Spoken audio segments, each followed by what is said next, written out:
Hello बच्चों, कैसे हो? एकदम बढ़िया। आज की क्लास में हमारा जो टॉपिक है बहुत ही अच्छा टॉपिक है, motion of A charge particle in electric field. कि चार्ज पार्टिकल जब इलेक्ट्रिक फील्ड में आता है तो कैसा पाथ फॉलो करता है, क्या उसके कंडीशंस होती है। ठीक है, तो इसका हमें न्यूमेरिकल भी बनाना है और थ्योरी भी करनी है। चलो करते हैं स्टार्ट। और ये है कि अगर अभी आपने इलेक्ट्रिक फील्ड लाइंस वाला कॉन्सेप्ट नहीं किया है तो उसे एक बार गो थ्रू कर लेना, क्योंकि इलेक्ट्रिक फील्ड लाइंस का कॉन्सेप्ट ही मेरा यहाँ पर यूज होने वाला है। ठीक है, तो सबसे पहले हमने कंसीडर करना है, क्या करना है कि हमारे पास कोई यूनिफॉर्म इलेक्ट्रिक फील्ड है। ठीक है, यूनिफॉर्म इलेक्ट्रिक फील्ड मतलब याद आ रहा है, समझ में आ रहा है कुछ? क्या बात की थी हमने यूनिफॉर्म इलेक्ट्रिक फील्ड के लिए? यूनिफॉर्म इलेक्ट्रिक फील्ड हमने एक ऐसे फील्ड को नाम दिया था जिसमें हमारी जो इलेक्ट्रिक फील्ड लाइंस थी वो पैरेलल थी। ठीक है, इलेक्ट्रिक फील्ड लाइंस कैसी थी? पैरेलल थी। उसको हमने नाम दिया था क्या? यूनिफॉर्म इलेक्ट्रिक फील्ड का। अब कोई चार्ज पार्टिकल आता है, ये चार्ज पार्टिकल कोई यहाँ है, ठीक है, या कोई चार्ज पार्टिकल आया, किसी वेलोसिटी से आया नहीं आया अभी ये मैटर नहीं है। इनिशियली जो चार्ज पार्टिकल है मेरा, चलो किसी वेलोसिटी से आता है, मैं उसे नाम देता हूँ यू। यू मेरे पास क्या है? यू मेरे पास है इनिशियल वेलोसिटी, और यहां पर जो यू है मेरे पास वो मैं कंसीडर कर रहा हूं यू वाई। यू वाई का मतलब क्या है? यू वाई हमारे पास है वेलोसिटी अलोंग वाई एक्सिस। ठीक है, तो बनाते हैं इसका कॉन्सेप्ट क्या बनता है हमारे पास। तो सबसे पहली बात हमारे पास ये क्या है? पॉजिटिव चार्ज, ये हमने कंसीडर किया पॉजिटिव। ठीक है, ये हमने कंसीडर किया नेगेटिव। अभी हमारा जो क्वेश्चन ये है कि ये है जब हमारा कोई चार्ज पार्टिकल, कोई पॉजिटिव चार्ज पार्टिकल, कोई चार्ज पार्टिकल है, ठीक है, जिसके पास जो चार्ज है वो क्यू है और जिसका मास है वो एम है। ठीक है, वो यहां पर है। अब जब वो चार्ज पार्टिकल इस प्रेजेंस में आता है, इस फील्ड की प्रेजेंस में आता है, तो वो कैसा पाथ फॉलो करता है, क्या क्या एक्टिविटीज उसके साथ इन्वॉल्व होती हैं, वो सारी एक्टिविटीज हमने चेकआउट करनी है, क्या बनती है क्या नहीं बनती। ठीक है, तो करें शुरुआत टॉपिक की। चलिए शुरू करते हैं अपना टॉपिक। तो यहां पर सबसे पहले हमारे पास जस्ट हम जानते हैं, देखो भाई ये पॉजिटिव चार्ज है और यहां हम कंसीडर कर रहे हैं पॉजिटिव चार्ज, तो पॉजिटिव चार्ज आएगा तो पॉजिटिव चार्ज क्या करेगा? चलता हुआ क्या करेगा? वो यहां से चलना स्टार्ट करेगा और वो नेगेटिव की तरफ रिफ्लेक्ट होना स्टार्ट हो जाएगा। ये तो हम जानते हैं। अरे जब हम इतना जानते हैं तो पार्टिकल ने पाथ कैसा फॉलो किया, क्या क्या उसके अंदर एक्टिविटीज आई, ये भी हमें कैलकुलेट करनी पड़ती है ना। चलो अब देखो, क्योंकि हमारे पास जो चार्ज पार्टिकल था एस, चार्ज पार्टिकल कहां पर है? इलेक्ट्रिक फील्ड में। इलेक्ट्रिक फील्ड में आते ही चार्ज पर क्या लगता है? फोर्स लगता है, क्यू इनटू ई ऑल्सो। अब देखो चार्ज पार्टिकल क्या कर रहा है? हवा में थोड़ी झूल रहा है भाई, हवा में नहीं चल रहा है, वो फील्ड में चल रहा है। अब जब फील्ड में चल रहा है तो क्या हो रहा है? उसमें एक्सेलरेशन बन रहा है, तो एक्सेलरेशन बनने की वजह से क्या बनता है? Mass into acceleration. Equation 1 equation 2 दोनों का जरा कंपेयर करो, क्या बनता है? फ्रॉम इक्वेशन 1 एंड 2, अगर 1 और 2 दोनों का यूज करते हैं क्या बनता है? देखो हमारे पास बना M A is equal to Q into E, means acceleration कितना बना? Q E divide by M. तो भाई यहां से हमें पता चला कि चार्ज पार्टिकल पर जो एक्सेलरेशन लगेगा ना, वो एक्सेलरेशन डायरेक्टली डिपेंड करेगा, किस पर करेगा? चार्ज पार्टिकल की वैल्यू पर, चार्ज पार्टिकल के मास पर, और इलेक्ट्रिक फील्ड में कितना प्रेजेंस कर रहा हूं यहाँ पे। ठीक है, अगर मैं चाहता हूं यहाँ चार्ज पार्टिकल की स्पीड को बढ़ाना है मुझे, तो क्या करना पड़ेगा? इलेक्ट्रिक फील्ड को यूज करना पड़ेगा। इलेक्ट्रिक फील्ड का यहाँ पे क्या करना पड़ेगा? मुझे वेरिएशंस जो है इलेक्ट्रिक फील्ड की वैल्यू में करने पड़ेंगे। यहां से एक बात आपको याद रखनी है, टू एक्सेलरेट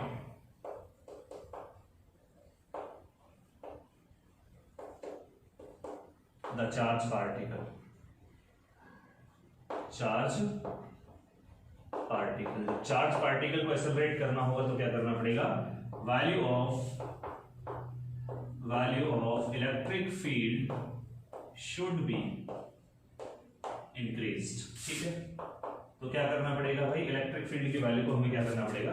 इंक्रीज करना पड़ेगा। चलिए आगे बढ़ते हैं।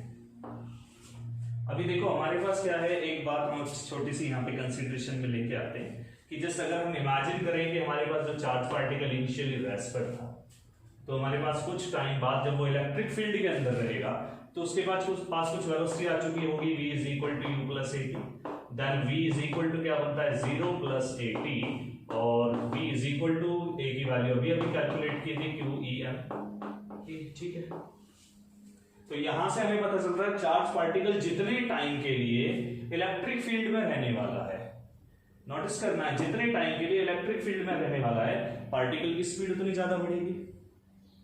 ठीक है, याद रखनी है ये चीज आपको कि चार्ज पार्टिकल इलेक्ट्रिक फील्ड में जितने टाइम के लिए रहेगा पार्टिकल की स्पीड उतनी ज्यादा बढ़ेगी। ठीक है, as much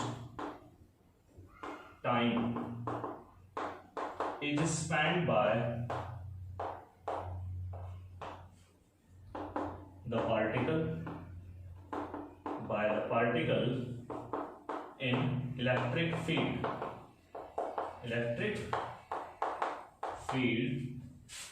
its speed will also क्या करेगी, इंक्रीज हो जाएगी। ठीक है, क्लियर कहानी।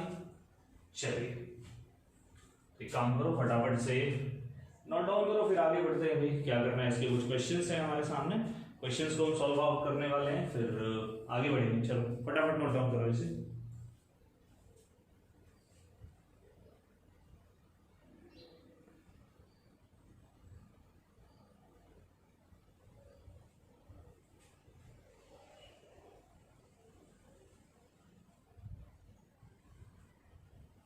हो गया, चलिए बढ़ते हैं आगे।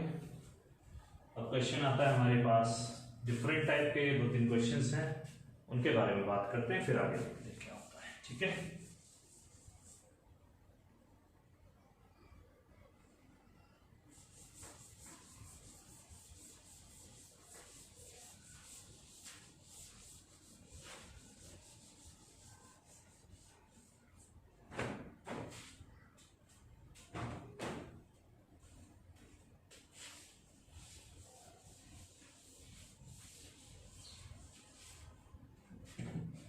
चलिए अभी हमारे पास क्वेश्चन आता है, क्वेश्चन बनाते हैं क्या बनता है। तो पहला क्वेश्चन जो हमारा क्या है, देखो यहाँ पर हमारे सामने ये कुछ फील्ड है, कोई पॉजिटिव है, ये हमारा नेगेटिव है, और क्वेश्चन कहता है 3 पार्टिकल यहाँ पे आते हैं।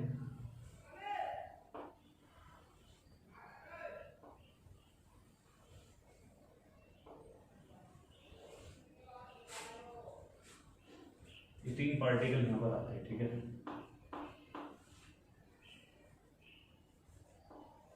तीन पार्टिकल्स के लिए पाथ फॉलो दिखा रखा है, particle number 1, particle number 2, particle number 3। 3 particles, 3 charge particles follow the path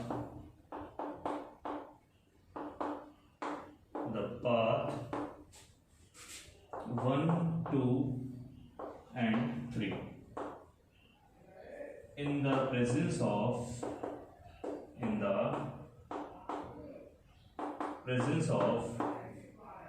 electric field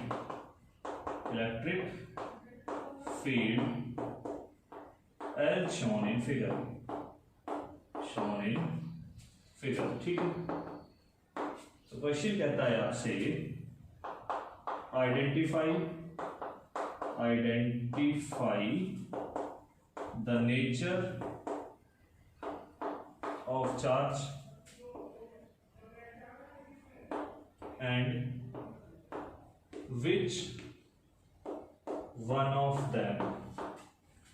which one of them have higher value of E by। E का मतलब है भाई कोई चार्ज होगा। ठीक है, तो यहां से हमें बताना है कि 3 पार्टिकल्स हैं हमें गिवन है, और तीनों पार्टिकल्स में से पहले तो ये काम करना है कि भाई पहले तो तीनों को आइडेंटिफाई करना है कि कौन कौन से नेचर है उनकी, और फिर आइडेंटिफाई करने के बाद ये बताना है कि कौन से चार्ज के लिए जो वैल्यू है E बाय M की वैल्यू ज्यादा बन रही है। ठीक है, चलो बनाएं, चलो बनाते हैं। सबसे पहली बात देखो, मैं अगर पार्टिकल 1 और पार्टिकल 2 को देखूं तो उनकी जो डिफ्लेक्शन है वो किधर की तरफ हुई, पॉजिटिव प्लेट की तरफ हुई है, और पार्टिकल नंबर 3 का जो डिफ्लेक्शन हुआ वो नेगेटिव प्लेट की तरफ हुआ है। तो दो पार्टिकल एक ही डायरेक्शन में जा रहे हैं, इसका मतलब ये है कि उन दोनों का जो नेचर होने वाला है वो सेम होने वाला है ना। ठीक है, तो अब देखो हम एक बात अच्छे से जानते हैं कि पॉजिटिव चार्ज और नेगेटिव चार्ज में तो क्या होता है, अट्रैक्शन होता है। पॉजिटिव पॉजिटिव में या फिर नेगेटिव नेगेटिव में क्या होता है, रिपल्शन होता है। अब यहां पर देखो ये चार्ज अगर मैं कंसीडर करूं नेगेटिव है तो नेगेटिव से रिपेल होकर दूर गया, पॉजिटिव की तरफ मुड़ गया। ये नेगेटिव, ये भी पॉजिटिव की तरफ गया, मतलब ये भी पॉजिटिव चार्ज, ये भी नेगेटिव चार्ज होगा। अब ये वाला चार्ज देखो नेगेटिव की तरफ आ रहा है, नेगेटिव की तरफ अट्रैक्ट हो गई, कौन आएगा, अरे नेगेटिव तो आने से रहा, तो कौन आया, पॉजिटिव आया। तो हमारे पास क्या बना, हम लिखते हैं पार्टिकल 1 कैसा है, पार्टिकल 1 का जो नेचर है कैसा है, नेगेटिव है, नेगेटिवली चार्ज, नेगेटिवली चार्ज। ठीक है, ऐसे ही बनाते हैं पार्टिकल 2 के लिए। पार्टिकल 2 भी आपका नेगेटिवली चार्ज होगा, ये भी नेगेटिवली चार्ज है आपके पास। पार्टिकल 3 अगर हम बनाने जाएं तो क्या बनेगा, ये आपके पास पॉजिटिवली चार्ज बन रहा है। क्यों बन रहा है, क्योंकि ये नेगेटिव प्लेट की तरफ अट्रैक्ट हुआ था।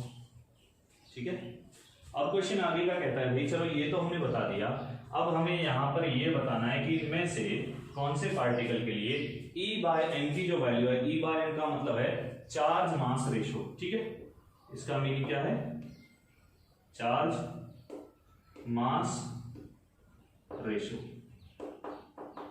ठीक है, हमें ये बताना है किसका ज्यादा होगा किसका कम होगा। तो करें शुरुआत। चलिए, सबसे पहले देखो यहां हमें एक चीज दिख रही है, पार्टिकल्स के अंदर डिफ्लेक्शन हो रहा है। और डिफ्लेक्शन कहां हो रहा है, अगर मेरा इलेक्ट्रिक फील्ड की डायरेक्शन देखो कहां है भाई, इलेक्ट्रिक फील्ड मेरा पॉजिटिव से नेगेटिव आ रहा है, मतलब वाई एक्सिस के अलोंग है, और पार्टिकल कैसे आ रहा है, इनिशियली एक्स के अलोंग जाना है। तो पार्टिकल में जिस पार्टिकल के लिए, अब मुझे यहाँ डिफरेंट केसेस मिल रहे हैं, यहाँ देखो डिफ्लेक्शन कुछ मिल रहा है, यहाँ डिफ्लेक्शन कुछ मिल रहा है, यहाँ का डिफ्लेक्शन कुछ और मिल रहा है। ठीक है, मींस मैं यहां से इस कॉन्सेप्ट को विद डिफ्लेक्शन रिलेट करता हूं। तो डिफ्लेक्शन के साथ कैसे रिलेट करते हैं, आपको देखो एक बात अच्छे से पता है कि y इज इक्वल टू क्या होता है, हमारा y एक्सिस के अलोंग डिफ्लेक्शन हो रहा है। डिफ्लेक्शन किसके अलोंग हो रहा है, अलोंग y एक्सिस। तो y is equal to ut plus 1/2 u/t plus 1/2 a t square. ठीक है, ये मिलता है हमें। तो यहां से आपके पास एक कहानी आती है छोटी सी, क्या आती है कि आपका पार्टिकल इनिशियली तो y एक्सिस में चल ही नहीं रहा, तो 0 रहेगा। अब मैं बात करूंगा ay के बारे में, देखो आपने एक फॉर्मूला पढ़ा था, as f is equal to q into E होता है इलेक्ट्रिक फील्ड का। ऑल्सो एक और फॉर्मूला हमारे पास अवेलेबल होता है, f is equal to ma। ठीक, तो यहां से अगर तो हम दोनों फोर्सेस को कंपेयर करते हैं तो क्या बनता है, ma is equal to q into E. तो इसने क्या दिखाया, इसने दिखाया जैसे डायरेक्शन में इलेक्ट्रिक फील्ड होगा उसी डायरेक्शन में एक्सेलरेशन होगा। तो इलेक्ट्रिक फील्ड कहां है मेरा, जिस डायरेक्शन में है, y एक्सिस के अलोंग इलेक्ट्रिक फील्ड चल रहा है। तो मींस हम लिखते हैं ay is equal to qe divide by m। ठीक है, तो q की जगह हम रिप्लेस करते हैं स्मॉल e, क्योंकि क्वेश्चन में बोला है भाई हमें क्या लेना है, यहाँ पर चार्ज मास रेशियो लेना, और q क्या था, चार्ज था हमारा। ठीक है, तो वैल्यू प्लेस अब यहां से यूज करके यहाँ पे करो, तो क्या बनता है, y is equal to 0 plus 1/2 E by M E into T. Complete हुआ। यहां तक कंप्लीट होने के बाद क्या करना है आपको, y इज इक्वल टू, देखो हमने लिख दिया यहां पर E by M into 1 E T square divide by 2। अभी देखो इलेक्ट्रिक फील्ड क्या है, सबके लिए सेम है। टाइम क्या है, चार्ज पार्टिकल जितने टाइम के लिए ये चार्ज पार्टिकल इलेक्ट्रिक फील्ड में आए थे उतने टाइम के लिए ये भी इलेक्ट्रिक फील्ड में आए हैं, तो टाइम भी कांस्टेंट हो गया। तो हमारे पास क्या मिलता है, y डायरेक्टली डिपेंड्स ऑन किस पर कर रहा है, e बाय m पर। तो ये हमें क्या दिखा रहा है, जिसके अंदर डिफ्लेक्शन ज्यादा होगा उसी का e बाय m रेशो ज्यादा होगा। ठीक है, more deflection along y axis क्या कर रहा है, leads to more E by m ratio. ठीक है, कंप्लीट है। चलिए फटाफट नोट डाउन कीजिए, फिर आगे बढ़ते हैं, आगे क्वेश्चंस करते हैं इसके।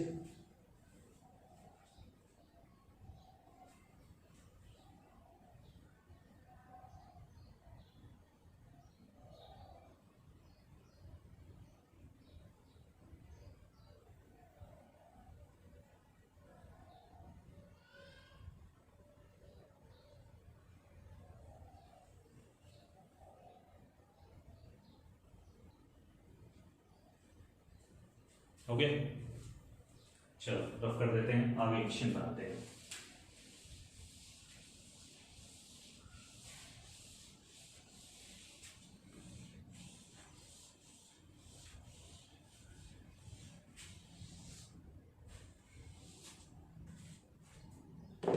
देखो जी, हमारे पास क्वेश्चन आता है, a stream of electron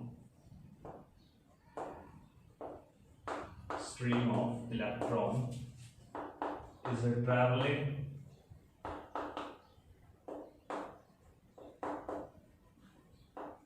with a speed v0। ठीक है, कोई v0 स्पीड है, इलेक्ट्रॉन क्या कर रहा है, इलेक्ट्रॉन की बीम क्या कर रही है, किसी स्पीड से ट्रैवल कर रही है। ठीक है, कहां पे कर रही है, किसी इलेक्ट्रिक फील्ड में, इन a uniform electric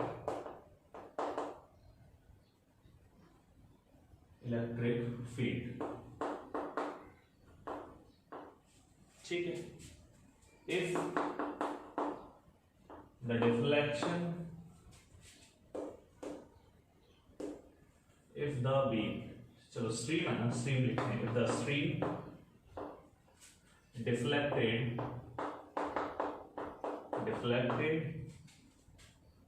by y units, ठीक है, y units in traversing a distance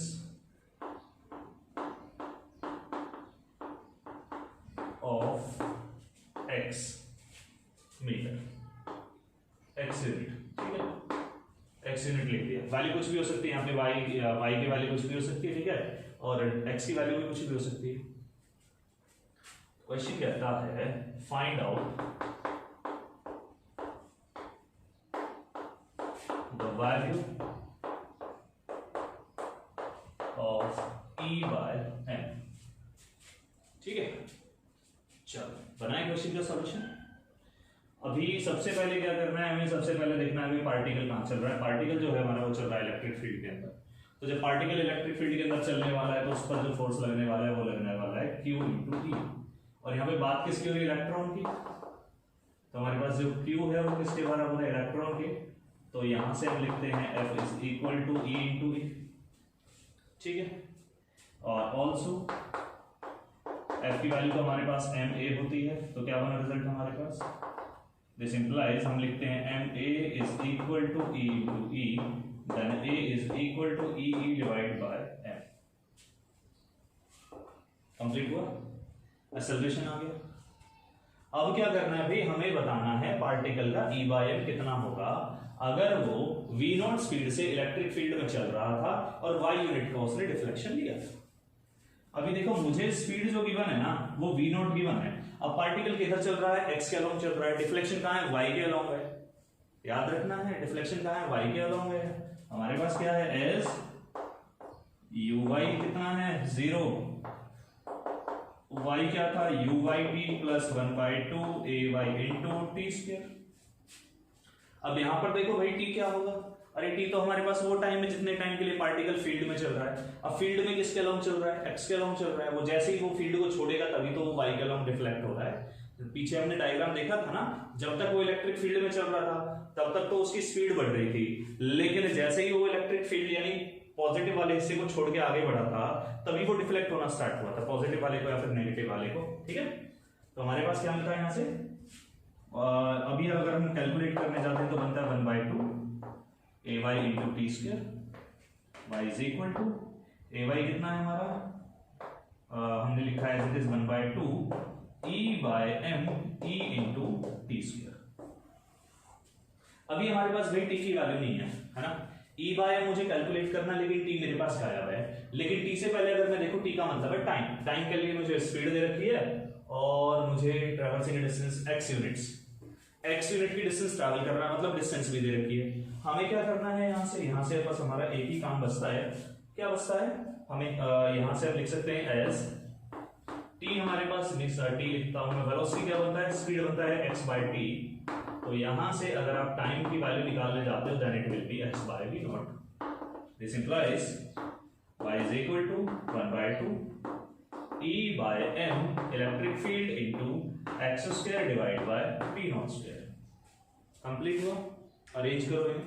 arrange करने के बाद क्या बनता है, यहां से हमें E by m की वैल्यू बतानी थी, तो E by m कितना बना 2y v not square divide bye x square into electric field. ये हमारे पास वैल्यू आती है किसकी, E by m की। यहां से हमारे पास न्यूमेरिक वैल्यूज जो होंगी उन न्यूमेरिक वैल्यूज के बेसिस पे हमारा जो आंसर है वो कैलकुलेट हो जाएगा। यहां से आपको एक बात याद रखनी है कि पार्टिकल x के अलोंग चल रहा था, तो x जो स्पीड हमारे पास होने वाली है, इनिशियल वेलोसिटी x एक्सिस के अलोंग होगी, y एक्सिस के अलोंग कोई वेलोसिटी नहीं होगी इनिशियली। ठीक है, क्लियर। चलिए फटाफट नोट डाउन कीजिए।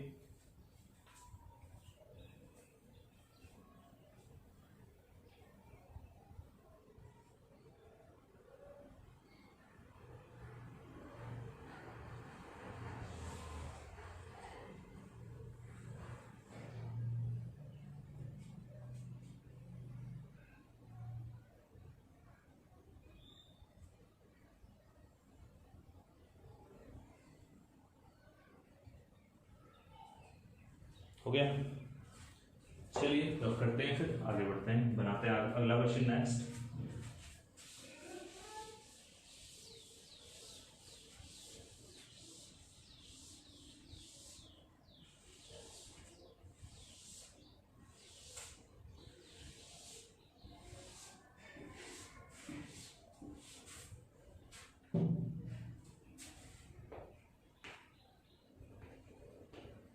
An electric field, a uniform electric field, ठीक है, a uniform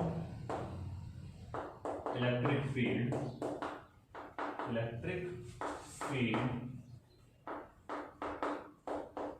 E is set up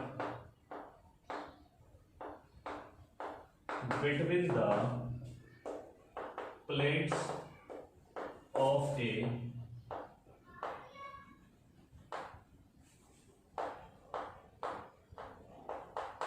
parallel plate capacitor. ठीक है, आगे हम पढ़ेंगे पैरेलल प्लेट कैपेसिटर के बारे में। Parallel plate capacitor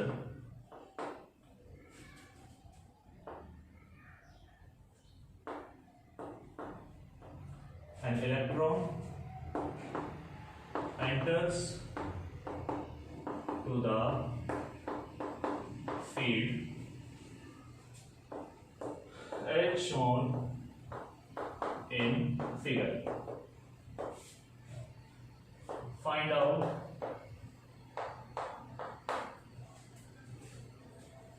the angle of deflection. Find out the angle of deflection. Angle of deflection. ठीक है, if the length of plate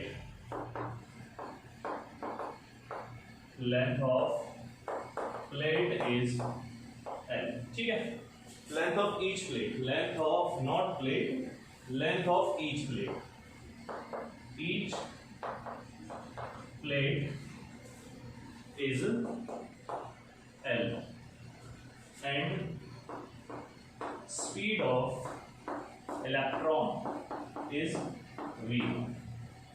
ठीक है, जो इलेक्ट्रॉन की स्पीड है ना वो V नॉट है। अभी जो डायग्राम है, डायग्राम कुछ ऐसा हमें गिवन है यहाँ पर, ये पॉजिटिव प्लेट, ये नेगेटिव प्लेट, ये हमारे पास होगी एक्सिस। ठीक है, और इलेक्ट्रिक फील्ड की जो डायरेक्शन है वो ये होगी हमारे पास डाउनवर्ड, और यहाँ से कोई इलेक्ट्रॉन आता है सिमेट्रिकली ऐसे, तो इस तरह चलता है, और इसके बाद वो क्या करता है, यहाँ से कुछ इस तरह निकल जाता है, और आपसे कहा जाता है कि आपको क्या बताना है, एंगल ऑफ डिफ्लेक्शन।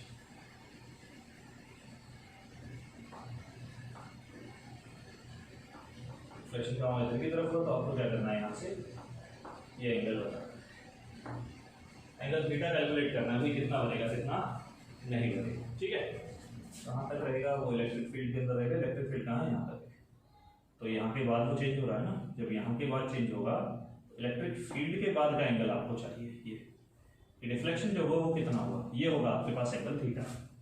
अभी हमारा जो क्वेश्चन है वो यही है कि इस एंगल थीटा की वैल्यू कितनी होगी कितनी नहीं होगी, कैसे कैलकुलेट करें कैसे नहीं करें, ये क्वेश्चन हमारा सिंपल सा। ठीक है, देखो इनिशियली क्या है हमारा पार्टिकल कहाँ है, एक्स के अलोंग चल रहा है, तो हमारे पास क्या हुआ हॉरिजॉन्टल वेलोसिटी, हॉरिजॉन्टल वेलोसिटी कितनी बनती है v naught, vx is equal to क्या हमारे पास v नॉट है। अगर हमें इस डायरेक्शन निकालना है, इस एंगल निकालना है, तो देखो x के अलोंग भी स्पीड है, y के अलोंग भी स्पीड आई है, तो मुझे इन दोनों के बीच का एंगल निकालना है। ठीक है, तो एंगल निकालने के लिए मुझे जरूरत पड़ती है tan थीटा, 11th क्लास में पढ़ा था ना, tan is equal to vy by vx पढ़ा था। ठीक है, तो हमें क्या करना है, वही vy और vx की कहानी इसमें चेकआउट करनी है। तो vx तो मेरे पास अवेलेबल है, अभी मेरे पास क्या बच रहा है, मेरे पास बच रहा है vy। अब vy कैसे निकालेंगे, vy का मतलब क्या होगा, vy इज इक्वल टू क्या था आपके पास याद होगा uy plus ay into t। अभी t भी पता होना चाहिए, uy तो हमारे पास 0 है, एज uy कितना है हमारा 0 है। ठीक है, uy की वैल्यू 0 और हमें कैलकुलेट करना है ay। हमारे पास क्या था फॉर्मूला, हम एक बात अच्छे से जानते हैं कि जो f होता है हमारा क्या होता है q इंटू e। अब यहाँ पे इलेक्ट्रॉन की बात कर रहा है तो इलेक्ट्रॉन की जगह क्या रहेगा e, छोटा e। Also f is equal to ma। ठीक है, y रहेगा, क्यों रहेगा, क्योंकि इलेक्ट्रिक फील्ड की डायरेक्शन जिधर है उधर ही एक्सेलरेशन आपको मिलने वाला है। तो यहाँ पर क्या मिला हमारा ma y is equal to क्या बना e इंटू e। तो ay कितना बनता है e बाय m। ठीक है, कैलकुलेट क्या करना है भाई, vy चाहिए, तो vy क्या बना, vy is equal to 0 plus e divide by m into t। Also अभी t क्या है हमारे पास, t की वैल्यू है क्या है भाई, t की वैल्यू, अरे t की वैल्यू है टाइम निकालना है, टाइम क्या होता है डिस्टेंस बाय स्पीड, डिस्टेंस देखो l की बना है और स्पीड कितनी है v नॉट, तो t कितना बना, t इज इक्वल टू बन गया l बाय v नॉट। तो यहां से vy कितना मिलता है आपको, vy is equal to e by m into l by v naught. Complete हुआ यहां तक का, कंप्लीट हो गया। थीटा निकालना है, as theta is equal to vy by vx, रखो वैल्यू, vy कितना बना था e l m v naught into vx हो रहा है तो v नॉट हो रहा है, तो tan थीटा क्या मिला हमें e l divide by m v not square. हमें tan थीटा नहीं चाहिए, हमें क्या चाहिए भाई, हमें तो थीटा की जरूरत है। तो थीटा कितना बनता है, ये बनता है tan inverse of e l divide by m v not और इसके साथ स्क्वायर। ठीक है, कंप्लीट हुआ, ये आता है फाइनल हमारा आंसर जो हमें चाहिए था। ओके, चलिए फटाफट नोट डाउन कीजिए।